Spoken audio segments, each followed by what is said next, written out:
بسم الله الرحمن الرحيم الحمد لله نحمده ونصلي على رسوله الكريم أما بعد. In today's talk, we will talk about Qiyas, which in English can be translated as analogy. As we have been discussing for past few weeks, the sources of Hukm Shar'i, and there are four definitive sources that include the Quran, Sunnah, Ijma Sahaba, and Qiyas. Qiyas is analogy, and today, inshallah, we will continue with the Qiyas.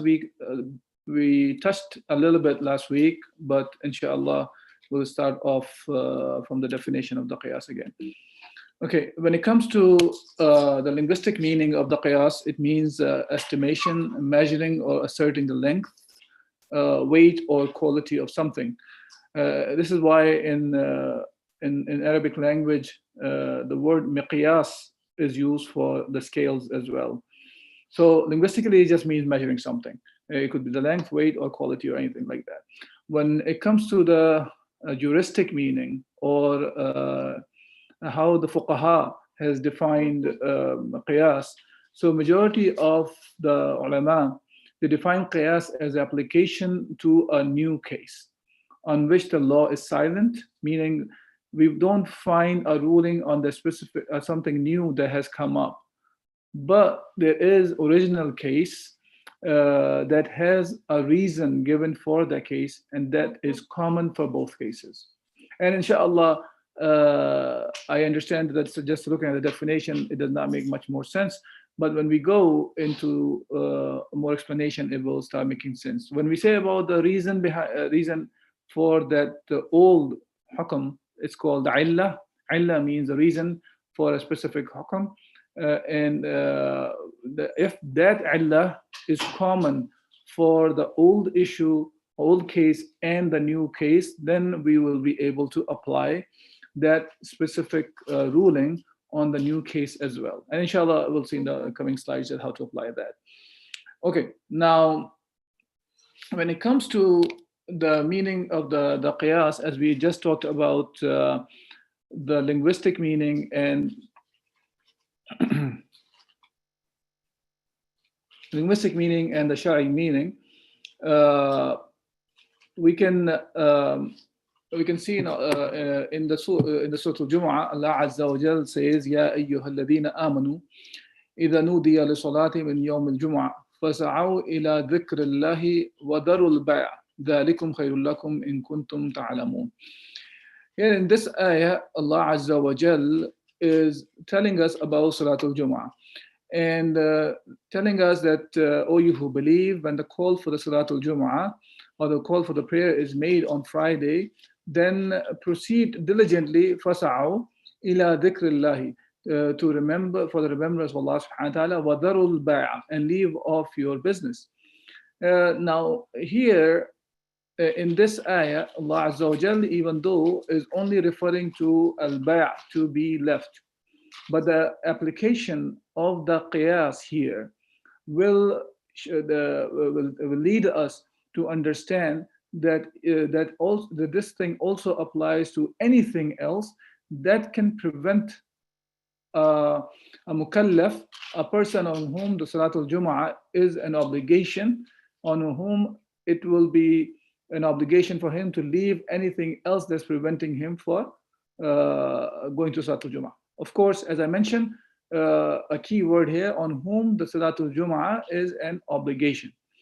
The one on whom Salatul Jumu'ah is not obligation, meaning that Allah, that Salatul Jumu'ah has to be done, does not exist for him, then he doesn't have to leave, whether it's the business bay'ah or anything else that can prevent a person from attending or to fulfilling that obligation.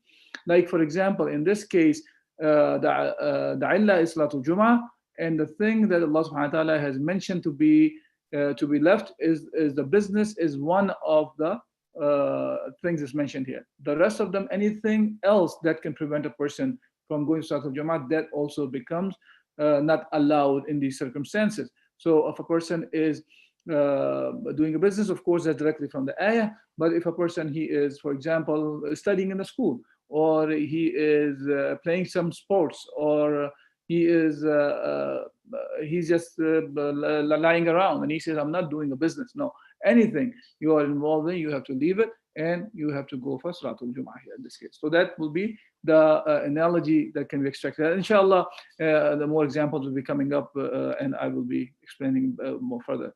Now, when it comes to the evidences first, so let's talk about the evidences. That where does the evidence for the qiyas come from? So that can be seen, the existence, first of all, the evidence that the illah exists in the text in general is definitive, meaning that, and it is also the case of the qiyas. So illah that exists in the text, this is well known. We know there are ayat and ahadith, and in the later part of the qiyas, we'll talk about how do you detect which one is considered as illah or not. But that's a definitive thing in the Shara that tells us that illah exists, meaning the reasoning exists. Now, so is the illah itself. Now, when a text mentions a reason for a rule, extending this rule to any other issue having the same reason is considered another application of the text of the ayah or the hadith. So you take that specific reason for a hukm, for a rule, and then you can extend it to any other thing that has a similar reasoning or the illah, and we can make a new rule on about that, which is similar to the previous one.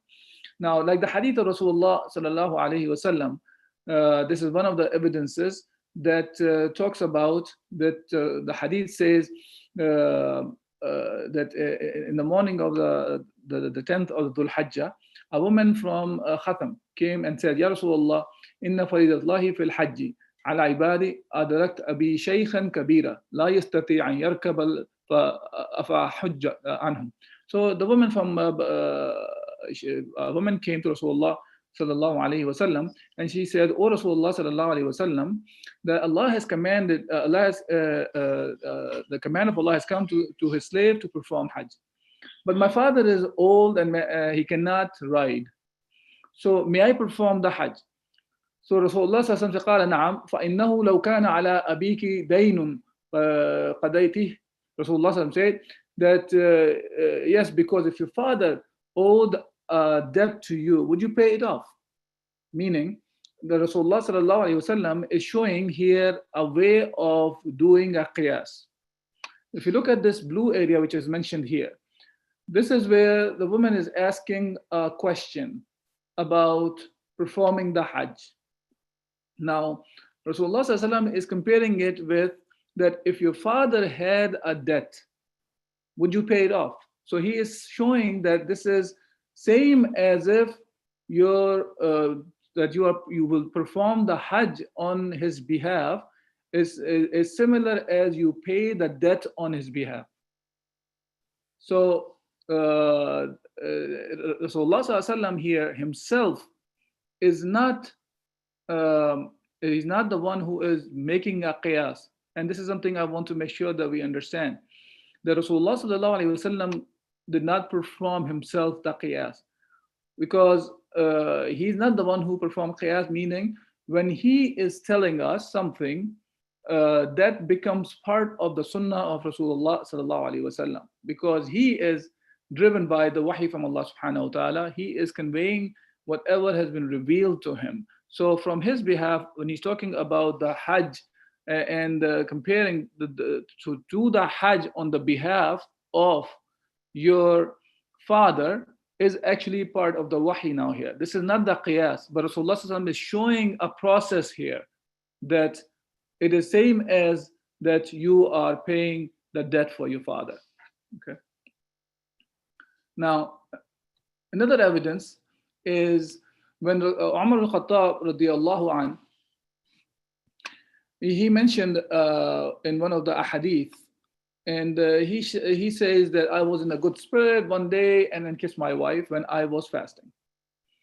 So he came to Rasulullah sallallahu alaihi wasallam, and he said to Rasulullah sallallahu alaihi wasallam, I have done something serious. I have kissed my wife when I was fasting. So he wanted to know because he was aware of that the intimate relationship during the fasting is not allowed. But he was not sure, he did not know about if kissing the wife comes under the same category of would that break the fast. So Rasulullah SAW said, what do you think if you rinse your mouth with water when you're fasting? So Rasulullah is giving a comparison here.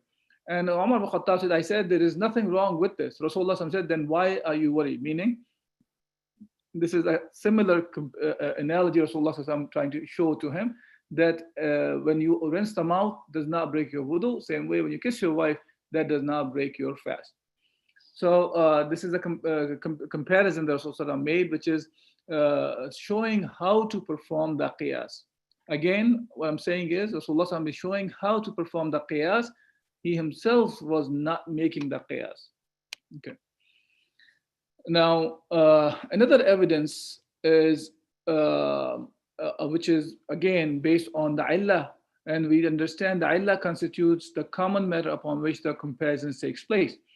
And this illah has to come from the Quran and the Sunnah. Now, this hadith has two parts actually. In the beginning part, it is talking about Sa'ad bin Abi Waqqas radiallahu anh. He is the one who is showing the qiyas. At the other part, he is reporting a hadith from Rasulullah sallallahu alayhi wasallam. So what happened was, so someone came to Sa'ad bin Abi Waqqas and asking about, actually the English translation says wheat with barley. It's not actually wheat versus barley. It's about the hadith says anashtara al-bayda bis-sult. So bayda is more of a dried up wheat, and salt is moist. So فقال له سعد أيتهما أفضل. So قال البيضاء. So Sa'ad bin Abi Waqqas asked, because he was asking, can we buy and sell, or we can do exchange of moist versus the dried up one? So he said, Sa'ad bin Abi Waqqas asked, which one is the better? Meaning, is there a better one among these two? So قال البيضاء, this is the one which is dried up.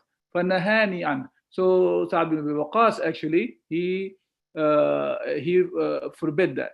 And he said, وقال إني سمعت رسول الله صلى الله عليه وسلم سئل عن اشتراء الرطب بالتمر.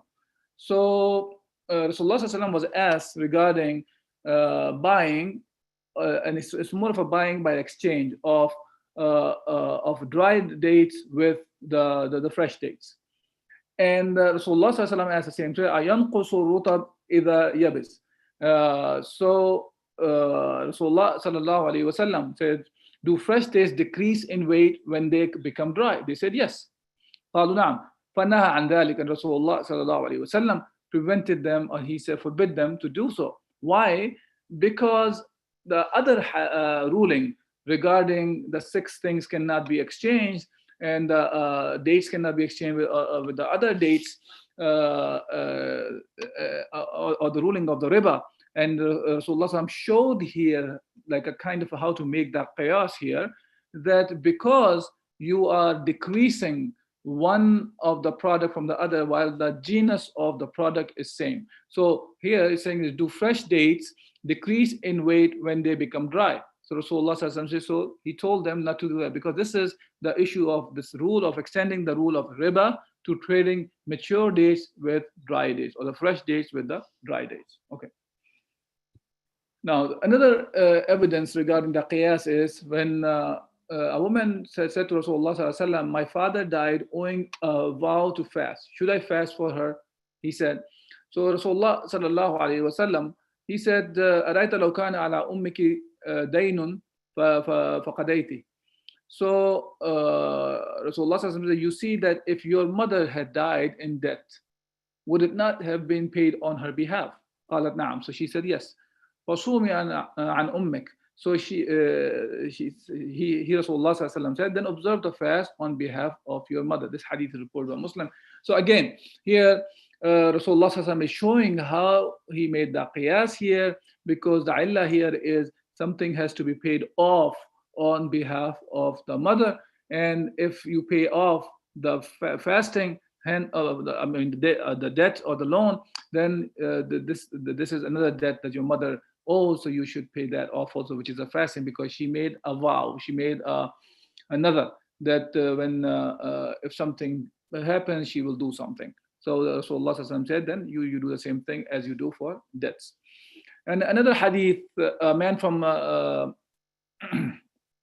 Khatam, a tribe, came to Rasulullah sallallahu alaihi wasallam, and he said, my father embraced Islam at an old age, and he cannot ride the camel. At the same time, he's obliged to perform Hajj. So this one is similar to the one we talk about, the woman who came and asked a similar question about the Hajj, and Rasulullah sallallahu alaihi wasallam replied him the same manner, showing that if your father owed something, would you have not paid? And he said yes. Rasulullah said, then you go and perform the Hajj as well.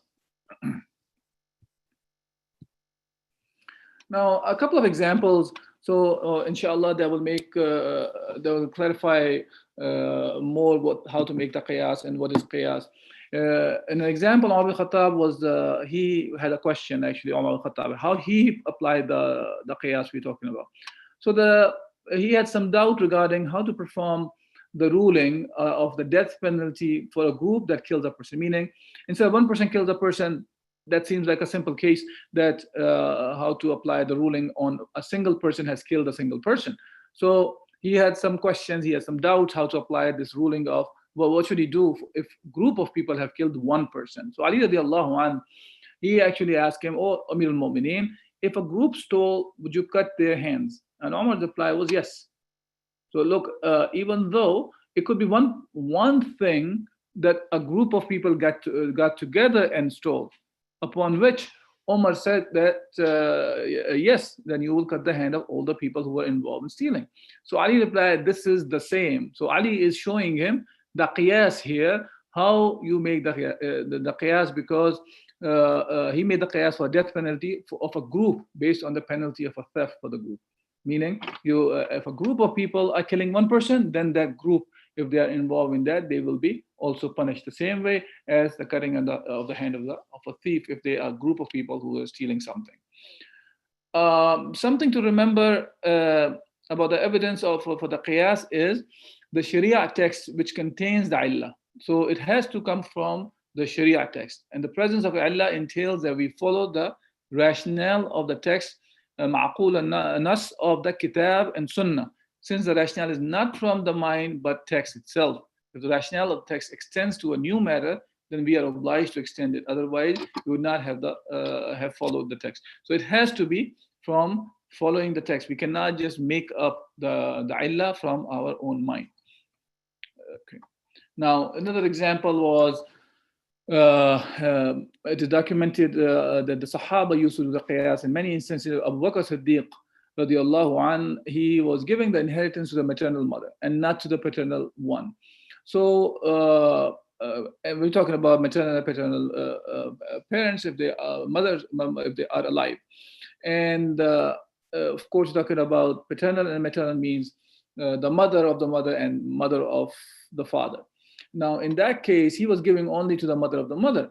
So Ansar came and they told him that you have given inheritance to a woman, which is the maternal mother, and he did not grandmother, but he did not give to the paternal one, from a dead person, the grandson, who if she were the dead person, he would not inherit from her, because from the grandmother's death, the grandchildren from the maternal grandmother, the maternal grandchildren would not inherit. On the other hand, you left out a woman, now the paternal grandmother, who if she died, this person will inherit from her.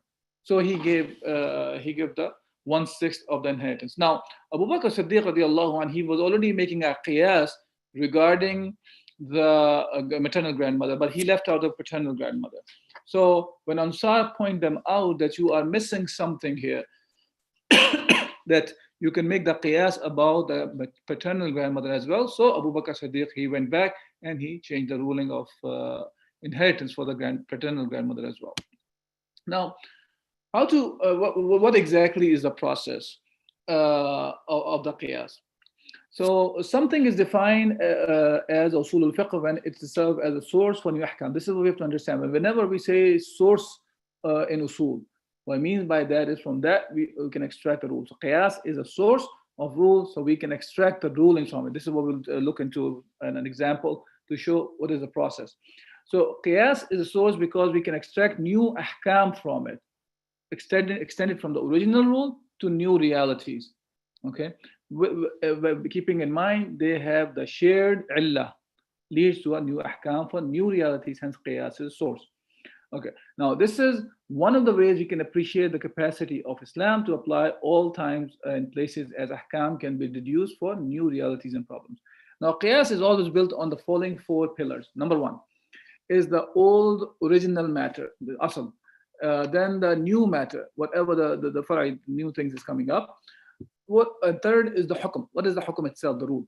And fourth, the illah, the reason behind the rule that we have to know. Okay. Now look at this example of process of the qiyas.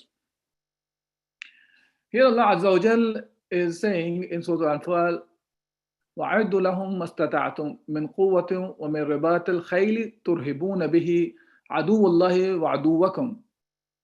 So here Allah Azza wa Jal is saying, make ready for encounter against them all the forces and well-rated horses, ready horses. You can muster that you may overawe the enemies of Allah and your enemies. Now, if you pay attention here, in this ayah, the hukm is here, the first part of it. Make ready, be prepared as much as you can. مَسْتَطَعْتُم مِّن قُوَّةٍ, with all the forces, and well-ready. قُوَّةٍ مِّن رِّبَاطِ الْخَيْلِ تُرْهَبُونَ. Okay, so well-readied horses. So hukm was to be prepared for this obligation. What is the matter which is mentioned in the ayah? Be ready with the horses, because that was the tool that was used when this ayah was revealed. The old matter is horses here. So you get ready with the horses. Now, what is the illah? Here, the illah is to terrify the enemy of Allah subhanahu wa ta'ala, which is here. You can muster that may overawe the enemies. Now, so see, remember that going back to the previous one, what was the four rules? The old matter, the rule, what is the illah? Here, the fear of, to put the fear. Now, what is the new matter now? So in this case, as for the new matter, it is anything that will realize the illah of preparation, which is to terrify the enemy. So now, in today's time, we will not be, we don't have, I mean, okay, you may have horses as well if needed, but you will go by anything that can cause that very same illah, that you can muster that you may overawe the enemies. Now here it could be tanks, fighter planes, aircrafts, whatsoever a state can make to put the fear. Okay, so these four principles that were mentioned here, which is the old matter, new matter, rule, and the illah, will be applied, and you end up with the new ruling. So that will be the process of the qiyas. Now, just to end up this, inshallah, in today's talk and the process of the qiyas as well, let's to remember there are specific guidelines and requirements for the qiyas, which are explained in the books of the Usul Fiqh. One such guideline is that you should be no existing rules from the Quran, Sunnah, and Ijma Sahaba for the new case. So we cannot make a qiyas when the hukm already exists in the Quran, Sunnah, Ijma Sahaba. That's one thing. Now, similarly, there are some mistakes are made when people are making qiyas. For example, does a woman have to remove the nail polish before performing wudu? So some people claim that she does not have to remove the nail polish in order to do wudu, because they justify it by doing qiyas on the performance of masah, on wiping over the socks. So the ruling is about the wiping over the socks. So the qiyas cannot be performed in this situation, because the ayah regarding the wudu explicitly orders to wash all parts of the hands, and polish prevents water from reaching the nails. In this case, the masah, wiping over the socks, the text is not present with an illah. See, we know about the wiping over the socks there's a ruling, there's a text is there, but that text does not give the reason. There's no illah regarding performing the socks, so we can use the illah and start applying that illah over the nail polish. Hence, you cannot extend that rule to the nail polish rule. What I mean by that is this. There's a saying of Ali radiallahu anhu. He said that if you use the mind about performing the masah on the socks, you might wipe your feet underneath, because normally when you're wiping, you're trying to wipe something, you're trying to clean up something. Now here, if you were just following the reasoning from your mind, you would have wiped the socks from underneath. But we don't wipe the socks from underneath. Rather, we wipe it from the top. That is because this is the way Rasulullah sallallahu alaihi wasallam showed us. So it's not the issue of the mind. If there was an illah, there was a reason for that, we would have been doing from the bottom, but that's not the case. Okay. And some other requirements for qiyas are the original ruling has to be from Quran, Sunnah, and Ijma Sahaba, not from another qiyas. You cannot just keep extending a qiyas, meaning you take the qiyas. So remember the process was what? There has to be an old issue, there should be rule, and there has to be an illah. And then you apply it on the new issue. You cannot just take a new issue now and make further new issues out of it. It has to be connected to the old issue again. And we cannot use our aql, intellect, to come up with the cause of the illah. So this is what so far for the qiyas that we have done. There are other points about the qiyas that will come inshallah in the later talks, that for example, the arguments of those who reject the qiyas. Illah for the text, or from the text, or the mind, not the mind. The areas of ahkam sharia which do not contain illah, types of ahkam sharia where an illah can be found, customs and conditions cannot be an illah, difference between manatul hukm, reality of the rule, and the illah. Inshallah, these are things that we'll cover in the next week coming talks. But if there is any questions or comments about today's talk, inshallah, I will answer them now.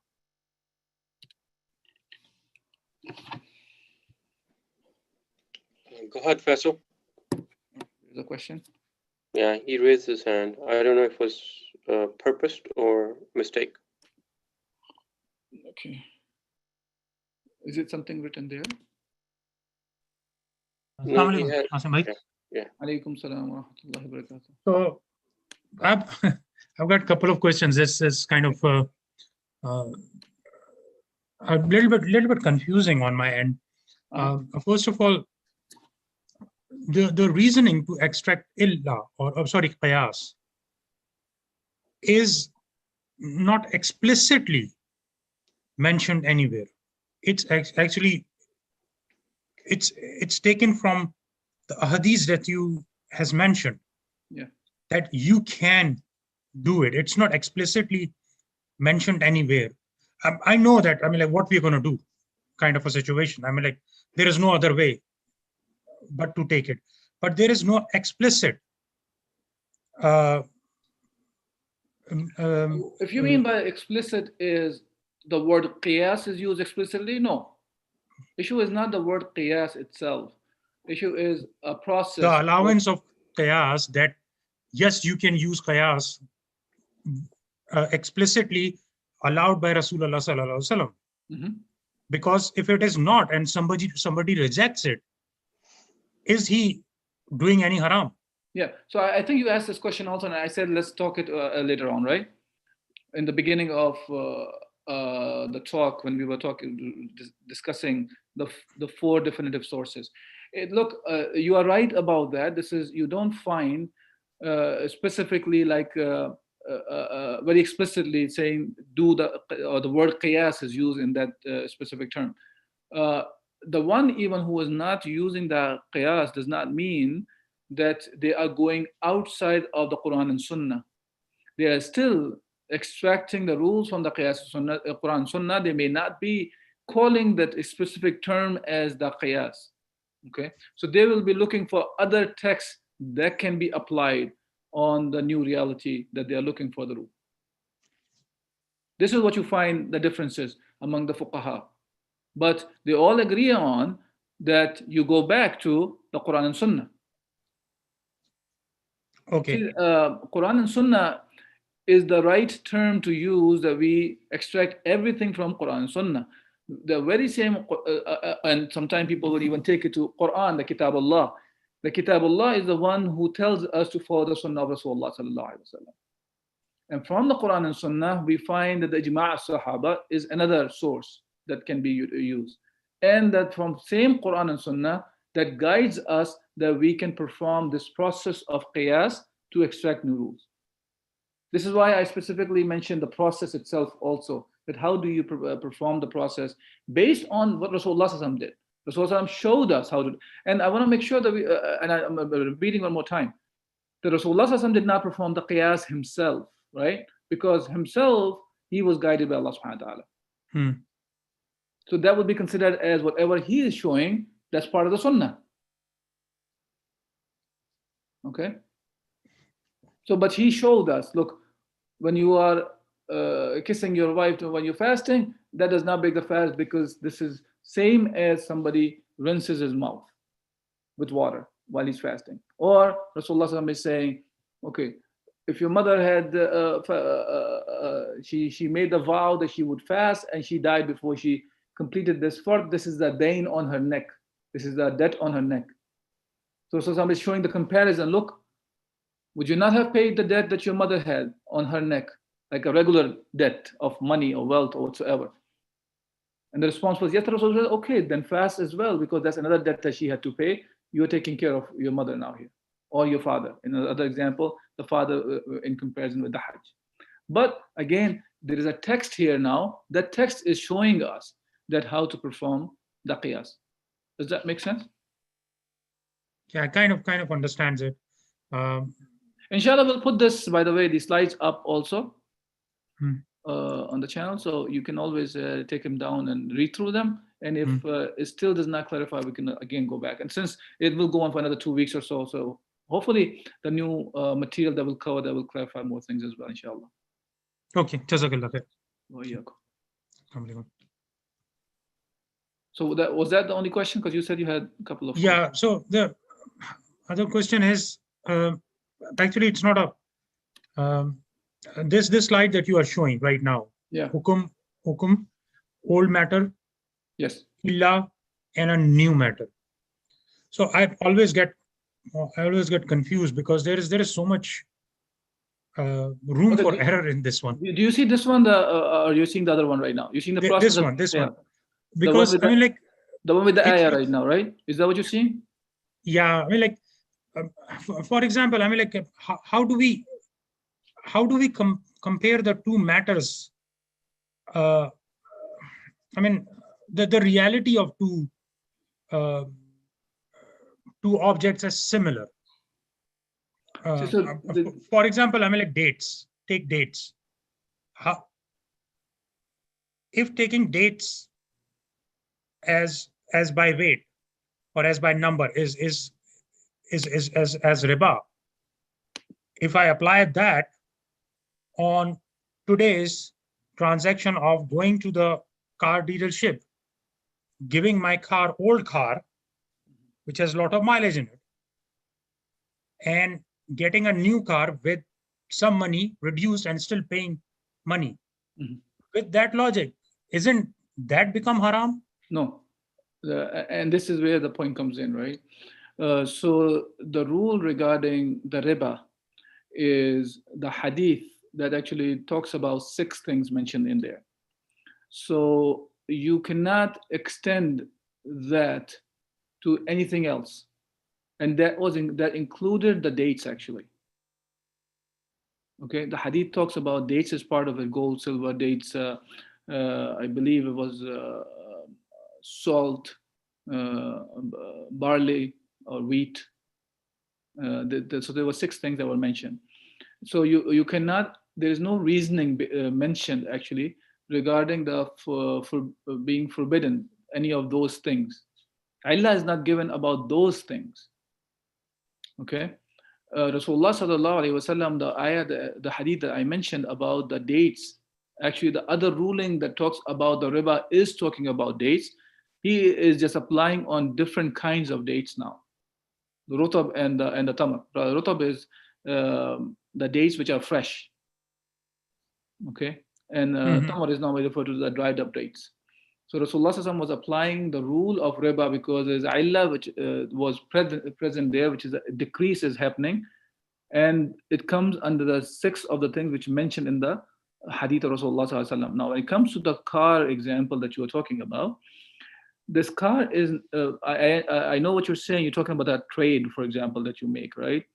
Yes. Now, here, the car is not one of the six things which are mentioned in the hadith. Yeah. Okay. I think I got my answer. I think there are several things that we need to look at, not just the In the case of material, riba, but actually the hadith also, what it is referencing to, or whether it's restricting us with certain things or no. Right. Like you mentioned about the nail polish and the right, you cannot just make it up from your own mind here. You cannot just compare two things and okay. Correct. I think yeah, you have to look at okay. So there are things that which probably at my stage I don't understand, but I think I do. Inshallah, they will clarify. And again, like for example, in the case of the riba or the interest, when we talk about the ahkam are there very clearly, that it is haram and what are the categories it's haram in, and if the reason behind being it haram is not mentioned, we don't make those reasoning here. So we're not trying to come up with the reasoning of the riba, right? Because when Allah subhanahu wa ta'ala, when Rasulullah sallallahu alaihi wasallam was asked the question regarding the bay', the trading, because the kuffar Makkah, they were trying to say, well, trading is same as riba. As a riba.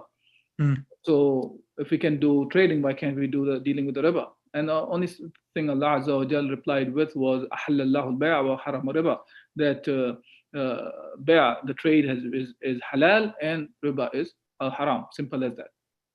Okay, so there's no reason was given there. So reason has to come from there, and there are actually very specific the qara'in indicators. Remember we talked about indicators also. So from the linguistic perspective, that shows that what is considered as an illah in the text and what is not considered as illah. And we don't just assume that from the mind, the reasoning behind the hukm. And the example was the nail polish one is a very simplistic one, right? That makes very simple that, okay, some people they try to make this illah of their mind, that, oh, okay, masah is just a wiping over something. Well, no, masah was actually done as Rasulullah showed, and he did not give a reason that why the masah was done or wiping over the socks was done. So you cannot extend the ruling on anything else since there is no reasoning. So you cannot extend the rule to other things either. Okay. Yeah. Any other question? So I'm assuming lower this hand. Okay, if there's not, inshallah, we'll stop here. Jazakumullah khairan. Subhanakallahumma wa bihamdik. Nashhadu an la ilaha illa anta nastaghfiruka wa atubu ilayk. Assalamu alaikum wa rahmatullahi wa barakatuh. Wa alaikum assalam. Jazakallah khair.